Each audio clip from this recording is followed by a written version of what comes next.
Halo Favors setanah air. Assalamualaikum warahmatullahi wabarakatuh. Salam sejahtera untuk kita semua. Om Swastiastu, Namo Buddhaya, salam kebajikan.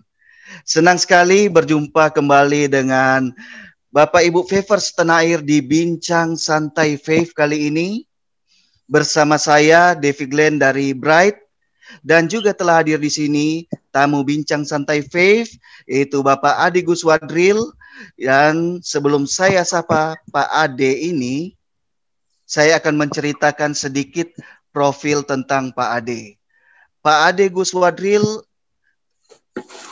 tinggal di Sijunjung, Sumatera Barat, dan berprofesi sebagai seorang petani karet dan juga petani padi. Nah, Pak Ade ini join di Faith tanggal 24 November 2020 dan saat ini ada di posisi Titanium Star, posisi membership yang ada di Faith ya. Dan Pak Ade dalam kurun waktu 5 bulan sudah bisa menciptakan komunitas belanja cerdas di Faith, kurang lebih 1.500-an member. Aplaus dulu dong Bapak Ibu Favors untuk Pak Ade. Baiklah, kita sambut dengan hangat Pak Ade Guswadril. Halo, apa kabar Pak Ade? Kabar baik, kabar semangat semuanya. Siap Pak Ade. Nah Pak Ade, tadi kan saya sempat ceritakan profesi Pak Ade itu adalah seorang petani. Petani karet dan juga petani padi. Nah mungkin masih banyak nih yang sangsi nih. Benar nggak sih Pak Ade ini profesinya petani? Jangan-jangan hanya untuk bikin cerita-cerita aja. Nah, bisa nggak Pak tunjukin tempat kerja Pak Ade sebelum kita lanjut ke bincang santai kali ini Pak? Oke, siap. Siap Pak, siap. Oke. Mungkin teman-teman bisa, maaf ini saya agak lompat sedikit ya. Ya, inilah lokasi kerja saya. Semuanya. Ini tempat saya jalan, ya. Memang di kebun nih Pak ya? Memang saya di kebun. Ya siangnya di kebun, malam baru di rumah. Ya, Ini. Ya silakan Pak. Inilah kebun karet yang saya teres ya. Ya teres atau sadap ya Pak Glenn. Oh iya, siap-siap Pak. Nah. Oke. Ya kayak gini lah. Wah. Ini pekerjaan saya sehari-hari ya. Wah, jadi Bapak Ibu Favors bisa lihat di sini ya, ini benar-benar real ya. Artinya profesi Pak Ade sebagai seorang petani karet dan petani padi itu bukan bohong ya, bukan hanya cerita yang dibuat-buat. Artinya di sini real. Nah, ini Bapak Ibu Favors bisa lihat langsung nih di sini bagaimana cara Pak Ade nore. Kebetulan mungkin hari ini Pak Ade ada di kebun karet Pak ya, bukan di kebun padi, bukan di sawah. Ya. Oh, sawahnya lagi apa maksudnya gitu? Habis panen gitu loh Pak. Oh, sawah baru selesai panen. Oke, siap. Oke Pak, terima kasih Pak Ade sudah menunjukkan lokasi aktivitas dari Pak Ade Guswadril. Ya. Oke. Ya, itu Bapak Ibu Favors bisa lihat tuh karet.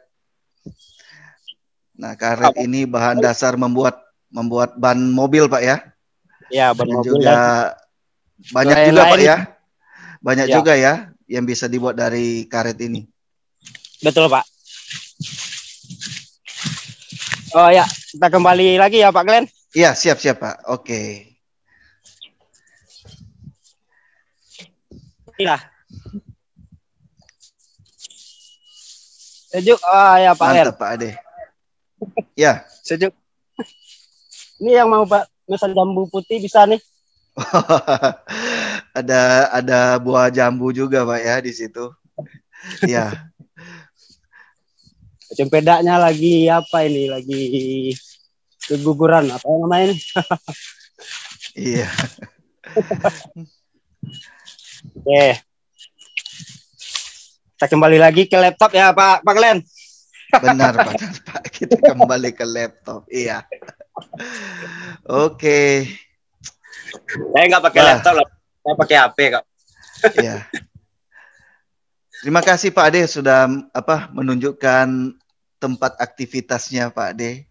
Jadi walaupun profesi ini, tapi Pak Ade bisa menjalankan bisnis vape ini Pak ya. Nah, yang ingin saya tanyakan juga di sini, mungkin Pak Ade bisa berbagi di sini, bagaimana sih Pak Ade mengenal vape pertama kali Pak? Ya pasti dikenalkan oleh seorang mentor lah atau ya yang penting begini nih, Pak Rusli itu. Karena saya kolaborasi atau join ke bisnis yang dia jalankan sebelumnya. Dia kan di singkatannya dengan apanya Pak? Oke, ya. Oh jadi ya. Pak Ade ini dikenalkan bisnis vape ini lewat Pak Rusli, Pak ya? Ya. Itu lewat offline ketemu langsung atau bagaimana Pak? Oh itu secara online Pak. Oh secara online? Ya Pak, belum pernah ketemu tatap muka sama Pak Rusli, belum pernah Pak. Oh bahkan secara tatap muka dengan mentornya langsung ini belum pernah Pak ya? Belum pernah sama sekali. Wah. Tapi kebetulan kami sudah pernah kolaborasi dengan bisnis sebelumnya, gitulah. Oh iya. Siap. Jadi Pak Ade pertama kali kenal vape ini dari mentornya langsung Pak Rusli lewat online Pak ya, lewat sosmed ya. Ya lewat FB dan WA aja Pak. Lewat Facebook dan WhatsApp. Oke. Nah, saat dijelaskan sama Pak Rusli tentang vape, nah kira-kira nih apa yang membuat Pak Ade ini tertarik untuk join di bisnis vape ini Pak? Yang awalnya saya tertarik di bisnis vape, yang diperkenalkan oleh Pak Rusli itu adalah yang pertama yaitu karena saya sudah kenal dan suka sama Pak Rusli. Oh, berarti ada faktor kepercayaan di situ Pak ya. Pertama di situ Pak ya. Pertama pasti itulah ya enggak. Yang keduanya saya juga suka atau gini. Sejak saya kenal Pak Rusli dan mengikuti bisnis yang dia jalankan dan dia membimbing saya, itu jauh dari bisnis-bisnis yang sebelumnya saya jalankan. Pak Rusli itu sudah membuktikan bahwa dia adalah seorang mentor. Oh. Kenapa? Karena dia sudah membuktikan membimbing saya selama 1 sampai 2 bulan. Itu mitra saya di bisnis sebelumnya itu berkembang. Oke. Sebelum itu gini. Jadi faktor di sini yang membuat Pak Ade bergabung di vape ini karena kepercayaan kepada mentornya ya Pak ya, bahwa dari basic mentornya ini sudah membuktikan bahwa dia juga menjalankan bisnis ini dengan sepenuh hati Pak ya. Jadi dan juga bukan hanya menjalankan tapi juga membimbing member-member baru yang baru join di bisnis vape ini Pak ya. Betul Pak. Oke. Dan dari Pak Ade sendiri ada hal lain nggak Pak selain dari karena kepercayaan terhadap mentor yang tadi ke Pak Rusli, ada hal lain nggak dari Pak Ade sendiri itu yang membuat Pak Ade ini tertarik dengan vape ini Pak? Oh ya, gini Pak. Karena bisnis sebelumnya itu hampir sama dengan bisnis vape ini. Cuma bedanya yaitu di vape di bisnis sebelumnya tidak ada yang namanya voucher. Karena bisnis sebelumnya itu adalah kategori PPOB ya, bisnis PPOB juga pulsa dan data. Oh gitu. Karena saya punya prinsip ini. Kenapa saya tertarik dengan bisnis sebelumnya? Karena gini, saya cuma untuk pemakaian pribadi, kalaupun bisa nantinya saya jual, atau sebagai agen pulsa lah gitu ya. Ya. Kebetulan bisnis itu mungkin sudah goyah. Iya. Sudah goyah lalu. Pak Rusli memperkenalkan bisnis PF. Pak Ade, Oh. ini alhamdulillah saya sudah selama menjalankan bisnis ini sudah mendapatkan penghasilan sekian, kata Pak Rusli. Wah, bagus nih. Ini bisnis apa Pak Rusli? Ini bisnis terbaru, dijelasin, dikirim video yang 30 menit presentasi itu Pak. Saya tonton, terus saya daftarnya gimana Pak? Gini, saya daftar dulu sebagai silver ya. Udah dikirim link pendaftaran. Oke. Terus kelanjutannya gimana Pak Rusli? Kalau untuk menjalankan bisnisnya kita harus upgrade. Tapi kalau untuk sebagai silver udah bisa. Tapi Pak Ade kan bukan kita seorang pebisnis ya. Kita harus upgrade Pak Ade. Dia bilang gitu aja. Oh, gitu. Kapan perlunya kita langsung. Dia bilang. Nah, oke. Mumpung sebelum terlalu jauh Pak Ade menjelaskan. Nah, ya, ini lanjut, apa Pak. yang membuat Pak Ade memutuskan ambil posisi membership Titanium Star? Nah, kapan itu Pak? Pak Ade memutuskan ambil posisi member Titanium Star di Wave ini? Yaitu tanggal 1 Desember tahun 2020 ya. 1 Desember ya? 1 Desember Pak. Berarti belum genap 5 bulan ya? Berarti sejak join tanggal 24 November 2020, kurang lebih dalam waktu 2 minggu Pak Ade sudah bisa memutuskan untuk ambil posisi member Titanium Star Pak ya? Iya,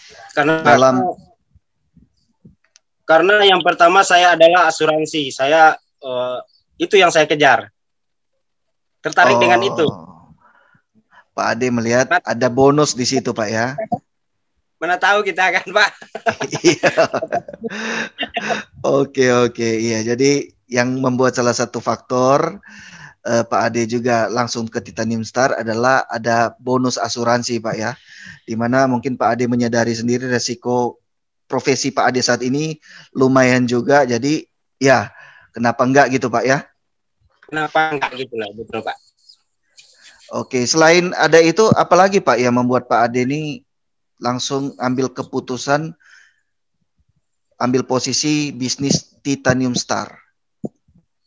Oh ya, semenjak saya awal bergabung di bisnis MLM sebelumnya, bisnis pertama join di bisnis MLM, itu saya sudah menyatakan saya cinta MLM, saya adalah seorang pebisnis, dan saya siap sukses dengan cara proses apapun di bisnis MLM.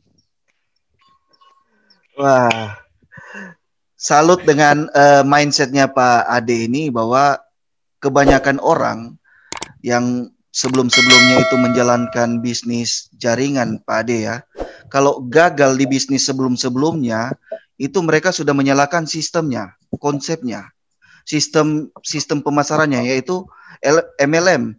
Makanya tidak jarang kita ketemu kalau kita ngajak orang itu mereka sudah skeptis tentang 3 huruf yang tadi, MLM. Nah, itu mereka pikir wah ini bisnis yang tidak genap Pak ya. Tapi ini saya sangat salut dengan Pak Ade ini yang punya mindset berbeda Pak ya. Jadi tidak menganggap negatif MLM itu, malah Pak Ade ini melihat MLM ini bagus gitu Pak. Ya memang betul. Kalau kita lihat dari segi pemasaran itu bisnis jaringan ini adalah yang terbaik gitu Pak ya. Ya betul Pak. Sebelumnya saya juga negatif terhadap LMM. Kenapa? Karena ya gitulah Pak. Oh sempat dulu negatif ya tentang MLM. Oke, baik. Tapi setelah saya pelajari, saya dalami apa itu MLM. Waduh, saya jatuh cinta sama MLM Pak. Di hati loh Pak, di hati. Oke, oke. Jadi Pak Ade sampai jatuh cinta Pak ya dengan bisnis jaringan Pak ya. Oke.